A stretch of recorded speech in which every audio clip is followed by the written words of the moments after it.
చక్రవర్తి పాలన 15వ సంవత్సరములో యూదయకు పొంతి పిలాతు అధికారిగా ఉన్నప్పుడు గలిలయకు హేరోదు చతుర్థాధిపతిగాను అన్నా కయప ప్రధాన యాజకులుగాను ఉన్నప్పుడు ఎలిజబెతు కుమారుడైన యోహానుకు దేవుని వాక్యము బయలుపరచబడగా యోర్దాను నది ప్రదేశాలలో సంచరించుచు పాపక్షమాపణకై మారుమనస్సు సంబంధమైన బాప్తిస్మమును పొందమని ప్రకటించుచుండెను. మీ పాపములను విడిచి బాప్తిస్మం పొందండి, దేవుడు మీ పాపాలను క్షమిస్తాడు.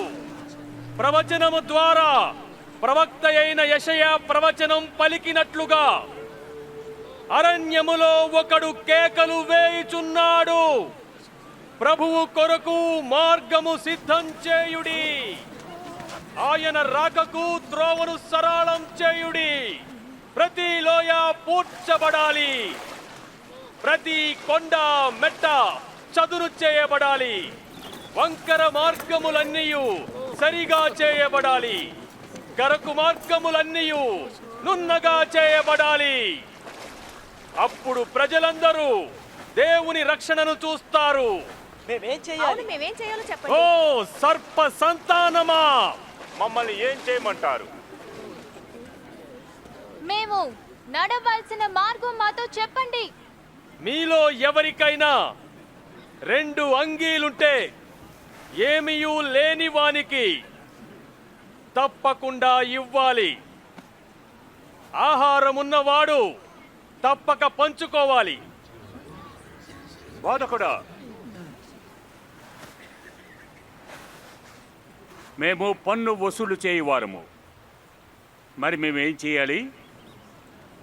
నియమించిన దానికంటే ఎక్కువ తీసుకోవద్దు. మరి మా సంగతి ఏంటి?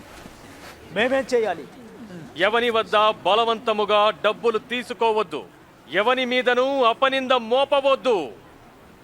మీ జీతంతోనే తృప్తి పొందండి.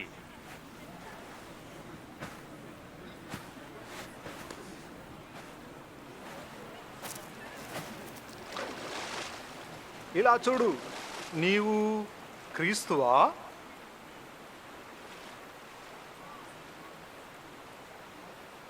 నేను బాప్తిస్మము నీళ్లలో ఇచ్చుచున్నాను, అయితే నాకంటే శక్తిమంతుడొకడు వచ్చుచున్నాడు. ఆయన చెప్పుల వారును విప్పుటకు నేను పాత్రుడను కాను. ఆయన పరిశుద్ధాత్మతోనూ అగ్నితోనూ మీకు బాప్తిస్మము ఇచ్చును.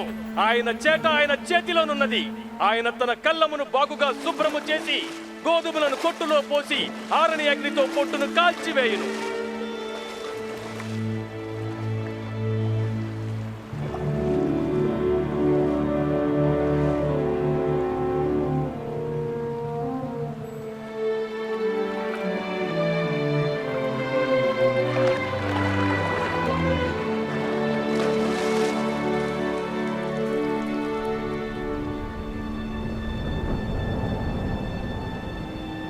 అప్పుడు పరిశుద్ధాత్మ దేవుడు పావురము వలె యేసు మీదకు దిగివచ్చెను.